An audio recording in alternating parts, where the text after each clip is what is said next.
정관용의 지금 이 사람.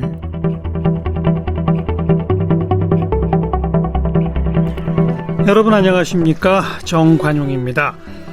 다시는 안 하겠다. 다시 또 하면 성을 갈겠다. 이래놓고도 또 하게 되는 것. 심지어는 처자식도 눈에 안 보이고 신체 포기각서까지 써도 다 소용없는 게 바로 도박 중독이랍니다. 아주 멀리 있는 남의 얘기 같지만 우리 집안의 누군가 혹은 한 다리만 건너도 도박 중독으로 폐가망신했다는 사람 주위에서 어렵지 않게 만날 수 있죠. 우리 같은 평범한 사람들한테도 도박 중독 그 유혹은 언제나 도사리고 있답니다. 오늘 이 국내 도박 중독 치료의 권위자이시고요. 최근에 어쩌다 도박이라고 하는 책도 펴내신 강북 삼성병원 정신의학과의 신영철 교수를 만나보겠습니다. 네, 강북 삼성병원 정신의학과 신영철 교수 어서 오십시오. 네, 안녕하십니까. 네, 중독 전반을 전공하신 거예요? 유독 딱 도박 중독만 전공하신 거예요? 예, 저는 중독 중에서도 도박 중독, 행위 중독이라고 하죠. 그 가운데서도 특히 도박 중독을 전공했습니다. 그게 달라요? 예, 좀 다릅니다. 일반적인 중독과 요 도박 중독의 차이는 어떤 겁니까? 총론은 거의 비슷하다고 보시면 됩니다. 이게 드러나는 양상 자체는 좀 다를 수가 있죠. 그래서 도박 중독은 특히 이제 돈 문제가 걸려 있다든가 하기 때문에 강론에 들어가면 상당히 다르다고 볼 수 있습니다. 네, 중독하면은 알코올 중독, 담배, 마약, 예, 이런 것들 이제 케미칼 중독이라고 그러죠. 어떤 물질에 중독되는 그렇죠. 것들이고요. 예. 행위 중독이라고 해서 도박, 게임, 쇼핑 이런 것들도 놀랍게도 뇌의 기전을 볼 때 약물 중독과 똑같다는 것이 밝혀지고 있습니다. 그래요? 예, 그런 연구들이 많이 나오고 있죠. 어떻게 그렇게 전혀 다를 것 같은데. 그렇습니다. 약물과 예. 행동이 왜 머릿속에서는 똑같은 작동을 할까요? 출발점이 같지만 어떻게 접해서 중독이 되느냐, 환경이라든가 문화라든가 이런 데 따라서 나타나는 양상만 다르고, 쉽게 말하면 중독 성향을 가진 분들이 술을 접했을 때 쉽게 알코올 중독자가 되고 도박을 접했을 때 쉽게 도박 중독자가 된다. 그렇게 생각하시면 되겠습니다. 그럼 그 기본적인 성향이라는 게 있어요? 그렇습니다. 중독 잘 빠져드는 성향이? 그럼요. 그럼 어떤 사람들이 위험합니까? 쉽게 말하면 누구든지 다 중독이 될 가능성은 있습니다. 근데 그 가운데서도 임상적으로 보면 크게 두 부류가 있는데요. 첫 번째가 바로 제가 이제 자극추구형이라 붙여놨는데요. 자극추구. 이분들은 쉽게 말하면 뇌가 계속 자극을 원하는 거죠. 어릴 때 보면 그 뿌리를 뽑는 성격이 있지 않습니까? 어디에 빠지면 아주 깊이 빠지는 성격. 구슬치기, 딱지치기를 해도 다 따야 직성이 풀리죠. 이 승부사의 기질을 가진 사람들. 이 사람들이 도박을 접했을 때 쉽게 도박에 빠지죠. 당구를 쳐도 300이고. 좋게 말하면 어딘가에 빠질 수 있다는 것은 에너지가 있다는 뜻이잖아요. 방향이 잘못됐을 때. 그럴 때는 도박 중독에 빠질 수도 있는 거죠. 예. 그리고 또 한 부류는 이제 현실 적응이 잘 안 되는 현실 도피형이라고 해서 좀 우울하고 불안하고 외롭고 이런데 이 도박장 가니까 기분도 좋아지고 돈도 딴다. 그런 분들이 있죠. 자극 추구형이거나 현실 도피형이거나. 어쩌다가 이 도박 중독에 관심 갖고 전공을 하시게 됐어요? 저요. 사실은 제 평생에 도박 환자를 볼 거라고는 상상조차도 하지 못했습니다. 근데. 저는 중독 전문의도 아니었고 99년도에 미국 연수를 갔는데 불안의학, 그중에서도 강박증 이런 질병을 연구하러 갔었는데요. 미국 도착하니까 지도 교수가 충격적인 소리를 했습니다. 강박증 연구는 끝났고 도박 중독에 대한 약물 치료를 하는데 연구하는데 같이 하자. 쇼크 먹었습니다. 그 당시만 해도 도박 중독에 대해서 약물 치료라는 게 있질 않았어요. 처음으로 시도하는 그런 연구였는데 그건 방법이 없잖아요. 시간은 좀 있고 할 일은 없고 지도교수 권유를 또 뿌리칠 수가 없어서 같이 연구에 참여했다가 졸지에 도박 중독을 전문으로 하게 됐는데 귀국 후에도 전혀 생각이 없었습니다만 마침 그 시기 2000년도에 제가 귀국을 했는데요. 마침 그 시기가 우리나라에 도박이 막 유행하던 시기였습니다. 강원랜드 카지노가 생기고 기억나시죠? 로또 때문에 막 온 날들. 그다음에 또 바다 이야기, 황금성 난리가 났었죠. 맞아요. 그 당시에는 과히 도박 공화국이라 할 만큼. 그래서 제가 또 토론에도 나가고 이러다 보니까 졸지에 본의 아니게 전문가가 되었습니다. 네. 우리나라에 도박 중독자가 몇 명 정도로 추산됩니까? 그것은 이제 어떤 도구를 쓰느냐에 좀 다르긴 한데요. 뭐 제일 심각하게 나온 데는 심지어는 300만 명이다. 제가 조금 과장된 것 같고요. 그건 전 국민의 한 6%? 그렇죠. 너무 많은데요. 실제로 그렇게 나옵니다. 그래요? 기본적으로 보면 제 생각으로는 한 1, 2%는 어느 나라나 다 나오거든요. 근데 우리나라가 여러 가지 사정으로 아무래도 선진국 서구보다는 조금 더 유병률이 높을 것이라고 예상하고 있고 그 가운데 정말로 급하게 치료가 필요한 사람들이 최소한 30만 명은 될 거라고 예상하고 있습니다. 치료를 받아야만 되는 대상이? 예, 그렇습니다. 그 정도는 저는 그렇게 많을 것 같지는 않은데. 생각보다 많다는 뜻이죠. 숨겨져 있는 중독자들이 꽤 있다는 뜻입니다. 네. 어느 정도 수준이 되어야 반드시 치료를 요하는 중독이라고 말할 수 있어요? 야, 그게 참 애매하죠. 그러니까 기준 같은 게 얼마나 있을 해야 되는가 그런 게 없습니다. 우리가 흔히 중독이라고 진단할 때는 첫째가 이제 내성이라 그러죠. 점점 양이 커집니다. 도박 중독은 절대로 내려가는 법이 없습니다. 10만 원짜리 판에 놀던 사람이 5만 원짜리 판에 간다 재미가 없겠죠. 예. 반드시 올라가게 되어 있습니다. 내성이라는 게 생겨서 그렇고요. 금단 증상이라고 해서 하지 않으면 뭔가 좀 기분이 안 좋죠. 안절부절 못하고 찝찝하고 짜증이 나고 도박판만 가면 또 편해지고.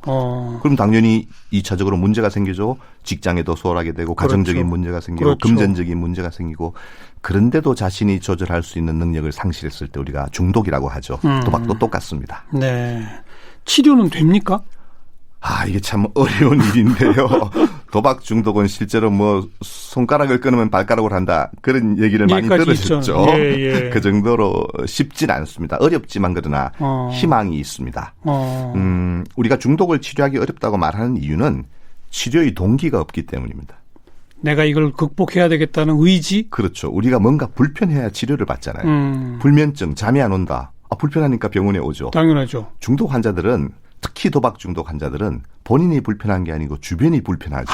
그래서 본인이 이거 굉장히 중요한 얘기네요. 그렇죠. 가족이 답답하지 본인은 별로 답답하지가 않습니다. 그래서 치료의 동기가 본인도 없죠. 결국은 답답하게 되죠. 그 속을 들여다보면 사실은 답답하고 불안하고 힘든 게 있죠. 그러나 겉으로는 어쨌든 치료의 동기가 좀 부족하고요. 그래서 실제로 단도박 모임이라는 곳이 있습니다. 그렇죠.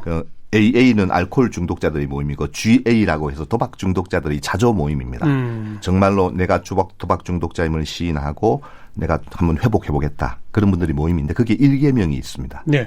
나는 도박 앞에 무력했음을 시인합니다. 이게 1계명입니다. 바꿔 말하면 안 되더라 이 말입니다. 내가 열심히 끊으려고 노력해봤는데 결국 안 되네요. 이걸 깨닫는 순간 치료가 시작이 되는 겁니다. 그 치료가 시작만 될 수 있으면 생각보다 그렇게 예후가 나쁜 것만은 아니다 하는 걸 아셔야 됩니다. 도박도 질병이에요, 그러면? 그럼요. 그냥 나쁜 습관이 아니고 질병이에요? 많은 분들이 그렇게 얘기하죠. 마음만 먹으면 끊을 수 있다. 중독자들도 그렇게 이야기합니다. 선생님 이제는 뭐 도박 걱정하지 마십시오. 이제는 다시는 안 합니다. 이 말은 다시 하겠다는 뜻입니다. 이게 얼마나 무서운 줄을 모른다는 뜻이거든요. 예. 이 중독이라는 게 얼마나 무서운지를 알아야 하는데 실제로 도박 중독은 재발이 많은 질병이잖아요. 굳게 의지만 가지면 끊는다. 세상에 의지를 키워주는 치료가 있나요? 제가 생각할 때는 없습니다. 희망이 없다는 뜻이죠. 예. 이걸 질병으로 우리가 이해해야 되는 이유는 그래야 치유의 희망이 생기기 때문입니다. 많은 분들이 의지만 가지고 낫는다 그런데 도박 중독을 우리가 10분의 9는 제로다 이렇게 이야기합니다. 10분의 9는 제로다? 10분의 9는 90%잖아요. 그런데요. 10번 중에 9번을 참았다. 이거는 한 번도 안 참은 것과 똑같습니다. 치료적인 관점에서 볼 때는 10번 중에 9번 중에 한 번 못 참은 게 중요하군요. 그렇죠. 그 치료는 10분의 10이 되는 건데 이거는 본인의 의지만으로 되지 않는다. 그렇게 이해하시면 되겠습니다. 그 미국 가셔서 도박 중독의 약물 치료 연구를 처음에 동참하셨다고 했잖아요. 예. 약물 치료가 있어요? 도박 중독에도? 잘 이해가 안 되시죠? 그러게요. 인간의 마음을 어떻게 약물로 다스리느냐. 물론 약이 모든 분에게 듣는 것은 아닙니다. 쉽게 말하면 이런 거죠. 술을 마시면 왜 기분이 좋아질까요?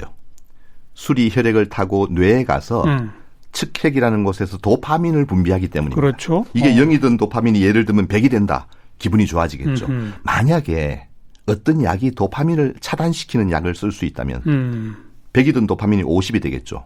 확실히 욕구가 떨어지겠죠. 예. 재미가 줄어드니까. 예. 그 원리를 이용해서 만든 약들, 항갈망제라고 그래서 환자분들이 갈망을 줄여주는 약을 씁니다. 놀랍게도 이게 일부 사람에게는 드라마틱하게 효과가 있습니다. 그래요. 시도를 해볼 필요가 있고요. 근데 극히 일부만. 그렇죠. 그래요? 또 가끔 보면은 도박은 여러 유형이 있으니까 원인이 있을 거 아닙니까? 그 원인 가운데 가끔 보면은 어린아이들 ADHD라고 많이 우리 들어보지 않았습니까? 집중력 장애, 그렇죠. 산만한 거. 예.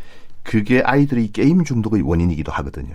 이런 친구들이 게임을 많이 합니다. 마찬가지로 도박 중독자를 이렇게 평가하다 보면 그런 집중력의 문제를 가진 분들이 꽤 있기 때문에 네. 그런 분들은 거기에 맞게끔 또 약물 치료가 효과가 있는 경우가 있습니다. 그러니까 반드시 치료에 앞서서 평가는 한번 받아볼 필요가 있다. 네. 이렇게 말씀드리겠습니다. 그럼 지금 말씀 듣다 보니까 갑자기 떠오르는 게 도박 중독 말고도 게임 중독 같은 것도 같은 메커니즘의 행위 중독이잖아요. 마찬가지입니다. 그럼 치료도 비슷하게 접근하는 겁니까? 그렇습니다.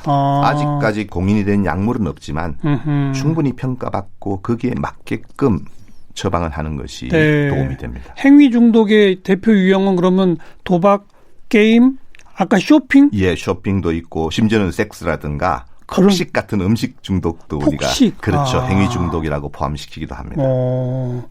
쇼핑 중독 심각하신. 그럼요. 많이 보셨어요? 그럼요. 어느 정도로 심각해요? 이렇게 장을 열면요. 정말 한 번도 뜯지 않은 명품이 가득 차 있다고 그럽니다.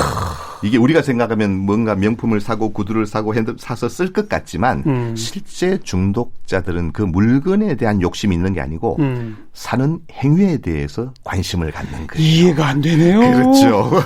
아니 그 비싼 걸 사놓고 그렇죠. 뜯지도 않고. 예, 살 때 느껴지는 그 쾌감, 예. 거기에 만족하는 경우가 꽤 많습니다. 예. 보통 사람이 잘 이해가 안 되는 경우가 많죠.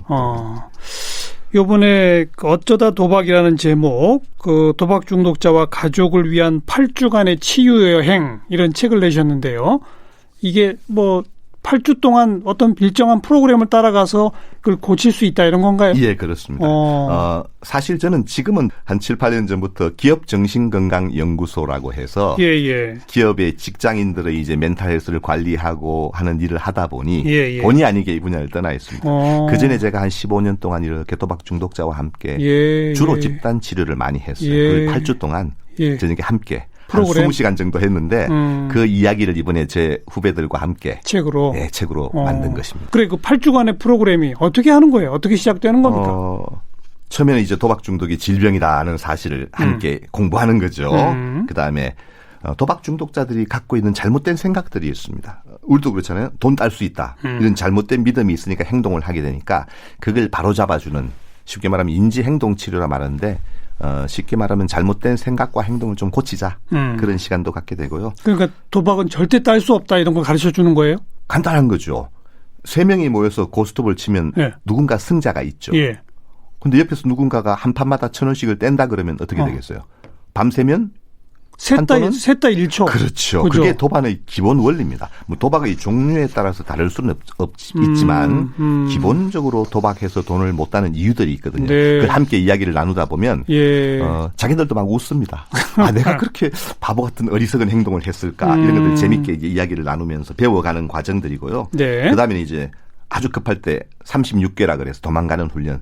서구에서는 그걸 고위험 상황 피하기라고 말하는데 유혹이 올 때 어떻게 이겨나가는가. 어떻게 해요? 어떻게 도망가요? 쉽게 말하면 그런 거죠. 허벅지를 찔러요? 20년을 도박을 끄는 분이 있는데요. 선생님 저는 아직도 도박 생각만 해도 가슴이 설렙니다. 그렇게 이야기합니다. 20년을 끊었는데? 예. 그래서 당신이 도박을 끊을 수 있는 이유가 바로 거기에 있다. 도박이 얼마나 무서운 줄을 알기 때문에 20년이 지났지만 두려움을 갖고 있거든요. 그래서 피하는 거예요. 도박과 유사한 자극이 올 때 그걸 받지 않기 위해서 도망다니는 연습을 아주 구체적으로 합니다. 쉽게 말하면 도박 중독자에게 제가 전화를 걸죠. 실제로 그 상황에서 전화를 겁니다. 예전에는 하우스라 해서 왜 도박꾼들 많았지 않습니까? 그래서 이제 전화를 걸어서 김 선생 오늘 저녁에 한번 만나자 그러면 뭐 안 된다 그러고 거절하고 막 이렇게 있죠. 10분 뒤에는 도박장에 가 있습니다. 그래요. 우리 술을 끊을 때 보면은 단호하게 이야기하라 그러죠. 술을 권하면은 나는 술 안 마신다. 왜 안 마시는데? 요즘 뭐 간도 안 좋고 치료도 받고 있고. 그래도 한 잔만 해라. 이렇게 얘기를 나누다 보면 3분 뒤에 건배를 하고 있습니다. 얘기를 할 이유가 없죠. 네, 네. 내가 왜 술을 안 마시는지, 내가 왜 도박을 안 하는지를 상대에게 설명할 이유가 없습니다. 저는 10초 내로 끊으라 그럽니다. 전화를 그냥 끊어라. 그렇죠. 이유가 없습니다. 그냥 받고 나는 못한다, 전화하지 마라. 그리고 끊는 게 원칙이지. 구구절절 이야기를 하고 있다는 것은 내 마음 속에 있는 잠자는 사자를 깨우는 거죠. 절대로 그런 행동을 할 이유가 없습니다. 그러니까 그런 행동 연습을 하는 그렇죠. 거네요. 전화 받으면 10초 내에 끊기. 그렇죠. 그리고 또 이제 가족을 위한 시간도 있고 단순히 도박 끊는 것을 넘어서 도박을 끊으면 치료가 되었죠. 이거는 의미가 별로 없습니다. 왜요? 실제로 중독의 치료는 단순히 끊는 것 치료라고 하지 않고 그럼요. 치유와 회복이라고 말합니다. 치료와 회복은 다른 것입니다. 도박 끊었다. 좋아할 게 뭐 있어요? 도박 끊어도 문제는 많은데 도박 끊는 것이 중요한 게 아니고 끊고 무엇을 하는가 여기에 대해서 우리가 좀 초점을 맞춰야 되는 다른 행동. 그렇죠. 대체할 수 있는 행동. 쉽게 말하면 다른 건강한 중독에 빠지는 거죠. 그렇죠. 그렇죠. 그걸 만드는 과정들이 얼마나 힘들겠어요. 세상에 도박 중독자에게 도박보다 재밌는 행동이 있을까요? 없습니다. 쉽게 말하면 도파민이 올라가는데 100까지 올라가는 건 우리 일상에서 없습니다. 그러니까 안타깝지만 10 정도 올라가는 거 10개를 만드는 거죠. 그게 치유의 대안이 될 것이다. 예를 들면 어떤 것들이 있을까요? 예를 들면 우리가 취미를 갖기, 반려견 키우기, 종교를 갖기, 뭐 동호회에 들리기, 가족과 시간 보내기 수도 없이 많잖아요. 네. 불행하게도 인간의 뇌는 큰 자극을 받으면 작은 자극에는 반응을 하지 않습니다. 그렇죠. 너무 큰 자극을 받았으니까. 도박이 그거잖아요. 그렇죠. 그래서 어쩔 수 없이 작은 자극 10개를 모아서 큰 자극에 대항을 하자. 이런 전법들을 쓰고 있습니다. 그렇겠네요. 이게 한 가지 가지고 되는 게 아니군요. 그래서 시간이 오래 걸리는 거죠. 최소한 8주? 8주만으로 도박을 끊는다는 뜻은 아니고요. 그럼. 8주간 이렇게 교육을 하고 그걸 정말로 실생활에 가서 응용을 해야 회복의 첫 단계에 들어가는 것이다. 그렇게 보시면 되겠습니다. 그리고 이건 반드시 가족과 함께 해야 합니까? 혼자서는 안 돼요? 가능하면은 주변에서 도와주는 것이 좋죠. 이 사람이 도박에 빠진 것은 가족의 잘못은 아니잖아요. 네. 그러나 도박을 계속 하게 되는 데는 가족의 역할이 분명히 있습니다. 그래요? 예를 들면 돈을 갚아주는 거죠.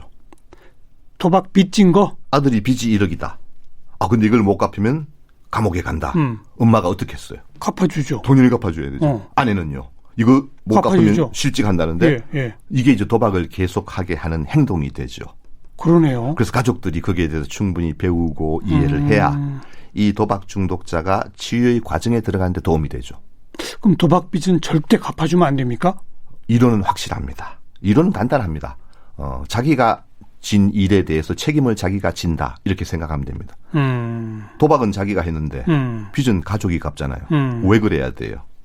너무나 간단한 원리인데. 근데 감옥 가는데 어떻게 해요? 그런 이제 그 원리가 이제 당연하지만 거기에 우리가 어떤 방법을 쓸 것인가 하는 기법들을 배우게 되는 것이죠. 네. 아무튼 원칙상으로는 도박빚 절대 갚아주면 안 된다. 그렇습니다. 또 가족들이 유의해야 할 게 뭐 있습니까? 사실은 내 남편이 도박 중독자다. 그럼 아내가 상처를 많이 받죠. 당연하죠. 그 아이들도 마찬가지고요. 당연하죠. 그래서 초점을 도박 중독자에게 맞추기보다는 자기 스스로에게 맞추는 훈련을 시킵니다. 도박 중독자에게는 하지 않겠다는 말을 하지 마라 이렇게 가르치고요. 하지 않겠다는 말을 하지 마라? 저 도박 안 해요. 이런 소리 하면 안 된다. 왜요? 도박 안 하겠다는 말은 내가 안 할 수 있다는 뜻이잖아요. 그건 이제 다시 하겠다는 뜻이죠. 자기 의지만으로 조절하겠다는 거죠. 이거는 불가능하다는 걸 깨달아야 되는 거예요. 대신에 가족에게는 하지 말라는 말을 하지 말라고 가르칩니다. 하지 말라 그러니까 안 하던가요? 안 했으면 여기 왔을 리가 없죠. 참 어렵네요. 효과가 없는 이야기죠. 그것보다는 차라리 도박을 하지 못하는 환경을 만들어주고 빚에 대해서만 확고한 태도를 가지고 대신에 도박 중독자와 함께 사는 법을 배워야죠. 남편이 도박했느냐 마느냐에 너무 관심 갖지 말고 도박 안 하는 시간에 관심을 갖자.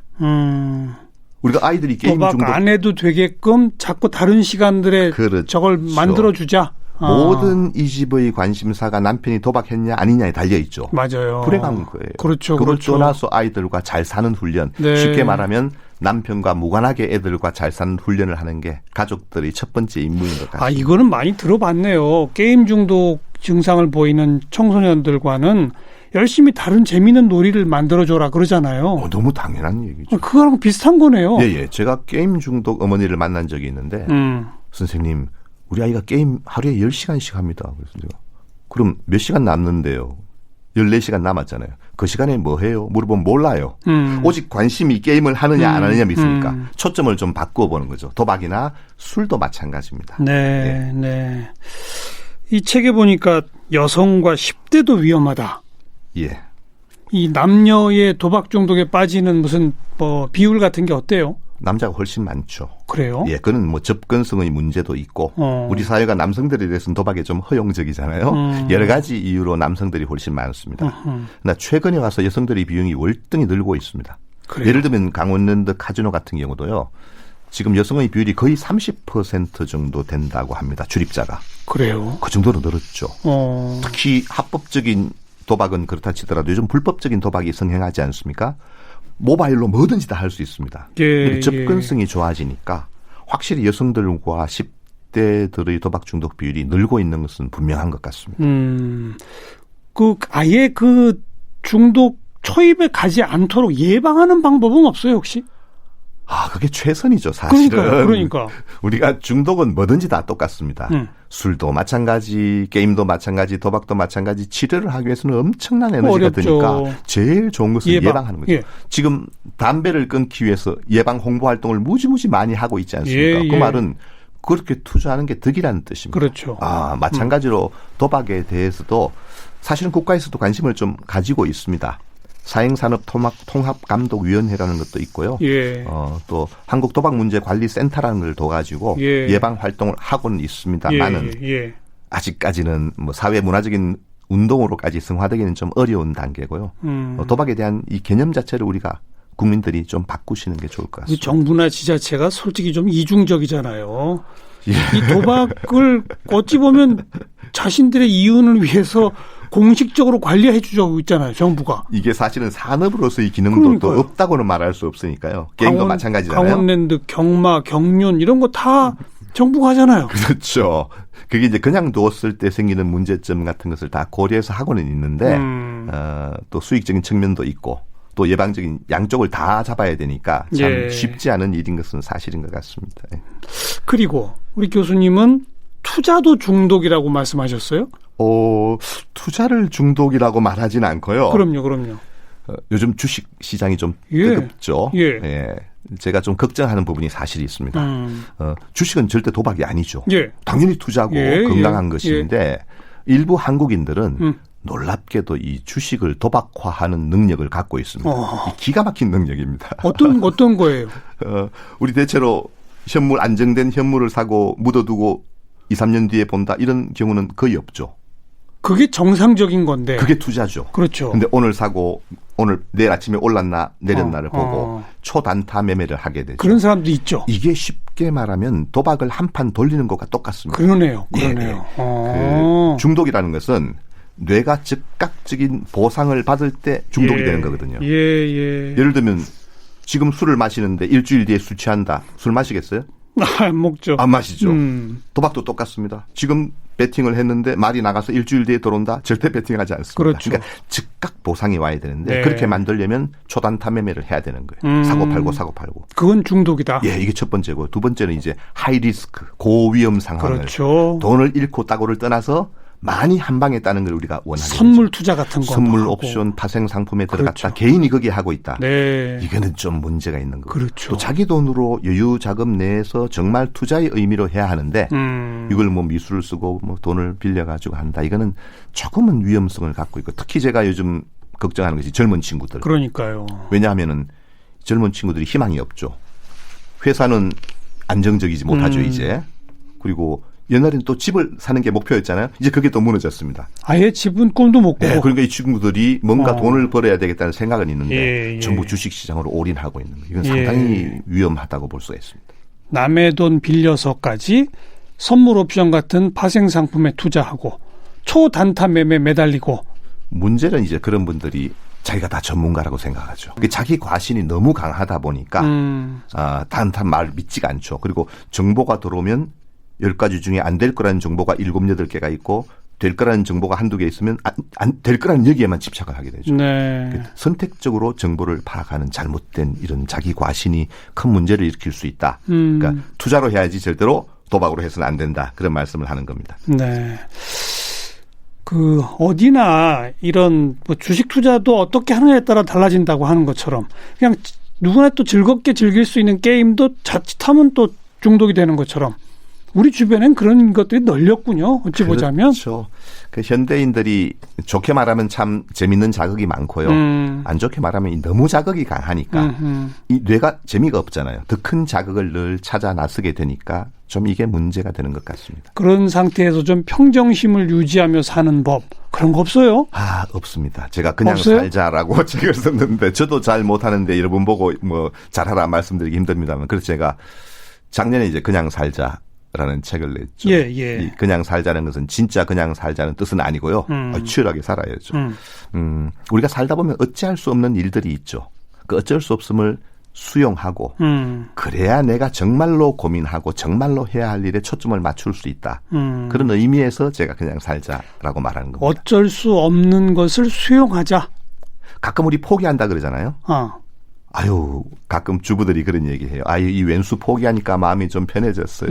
그 포기하는 게 아니고 수용하는 거죠. 내가 어떻게 할 수 있는 부분이 아니구나. 그걸 받아들이니 정말로 내가 고민하고 정말로 해야 할 일에 초점 맞출 수 네. 있죠. 쉽게 말하면 좀 쓸데없는 고민 그만하고 진짜 할 고민하자. 그 뜻입니다. 어떤 철학자가 멋진 말을 했어요. 자유란 필연성을 깨닫는 것이다.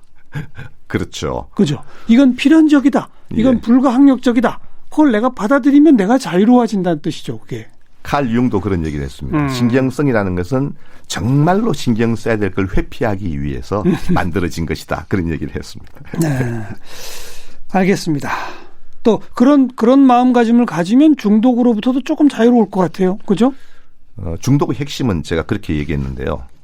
불행해서 중독에 빠지고 중독에 빠져서 불행해진다. 그런 얘기를 했습니다. 그러니까 우리 삶이 재밌고 회사가 정말 일하는 것이 흥미롭고 친구들과 잘 지내고 가족과도 행복한데 하루 종일 술 마시고 하루 종일 도박하고 하루 종일 게임하는 애가 어디 있겠어요. 세상에. 아무도 없죠. 그렇죠. 바꿔 말하면 도박 없이도 술 없이도 우리가 조금 더 행복한 삶이 될 수만 있다면 중독 문제는 우리의 적수가 되지 못할 것 같습니다. 네, 그런 삶 우리 모두가 좀 추구해야 될 것 같습니다. 오늘 강북 삼성병원 정신의학과 신영철 교수와 함께 만났습니다. 고맙습니다. 네, 감사합니다.